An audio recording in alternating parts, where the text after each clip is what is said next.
This Chinese New Year, we went somewhere warm, like we usually do.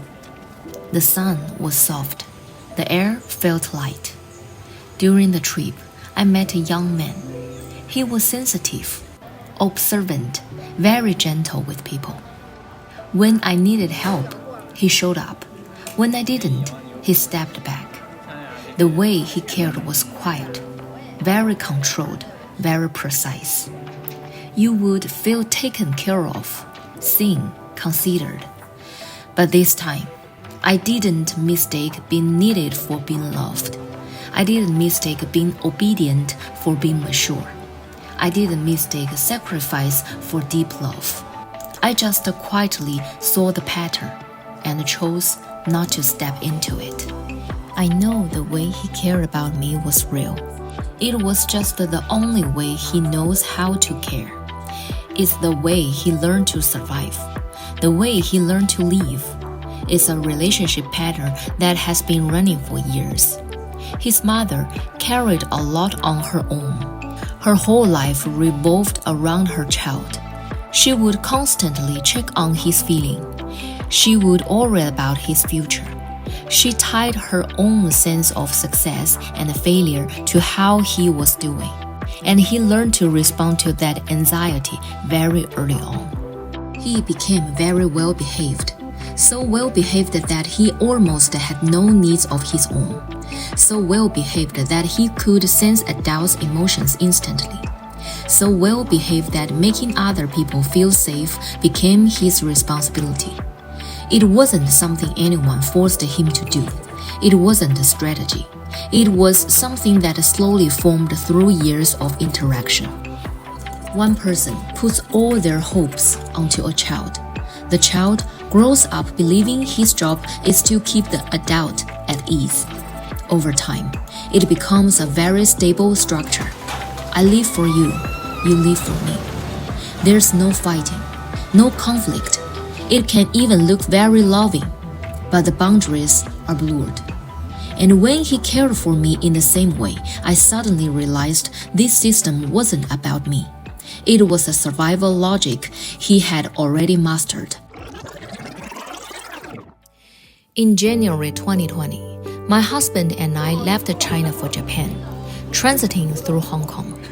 At the airport, announcements kept reminding all passengers to wear masks because COVID had already appeared in mainland China. But at the time, there were barely any official reports back home. No strong warnings, no clear signal that something serious was happening. So I didn't take it seriously. I even felt people were overreacting. When we arrived in Japan, a friend asked me, "Isn't it already very serious back where you're from?" I still didn't think so. In my mind, everything was still normal. Looking back now, I realized that wasn't calmness. It was dependence. I had already learned to rely on external authority to tell me what was real, what was dangerous, what was safe. If no official voice declared a threat, I automatically assumed everything was fine. I didn't build an inner system yet. I didn't have my own grounded judgment, so I underestimated. A few days later, I heard the news that Wuhan was going into lockdown. My tourist visa was about to expire. Airlines started refusing boarding. Visa extensions were denied. The place of issue on my passport, Hubei, suddenly felt like a label. More and more countries were restricting Hubei passports. There were very few places that would accept us. I was afraid to go back, but I also didn't know where I could go. That was the first moment I truly felt the world losing its order. But what unsettled me wasn't just the virus. It was how quickly rules could stop working. And when rules collapse, people start pushing responsibility onto each other. Fear looks for an outlet. Chaos looks for someone to blame. At that time, I was also influenced by extreme voices online. Some bloggers were predicting social collapse, people turning against each other. For a moment, my mind even imagined something dramatic. What if society becomes the survival of the fittest? What if it turns into people fighting people? Looking back now, that wasn't rational thinking. That was fear trying to find an explanation. But what I was really afraid of was this. In that kind of environment, I might lose myself. Because my first instinct has never been to protect myself. My first instinct is to take responsibility. If someone is anxious, I want to fix it. If a relationship feels unstable, I want to repair it. If the world feels chaotic, I want to hold it together. I thought that was maturity.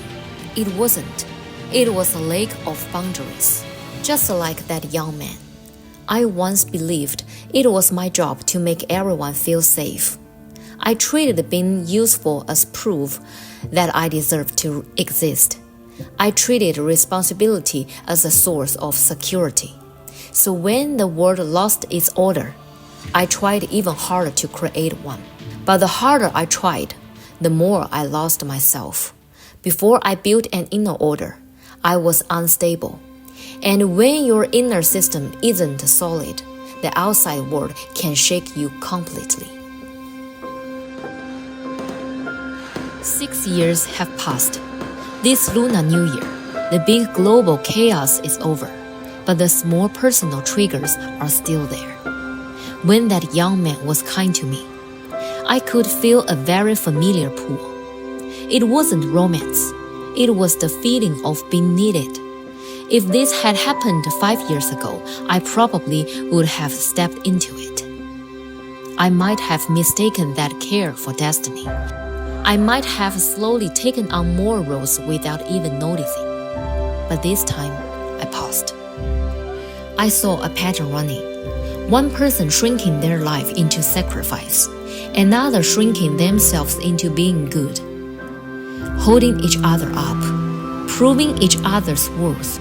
And the reason I didn't fall into it is because 2020 didn't teach me fear. It taught me boundaries. When the world becomes chaotic, I lost my boundaries. When emotions light up, I can lose them too. The problem was never the outside world, and it was never other people.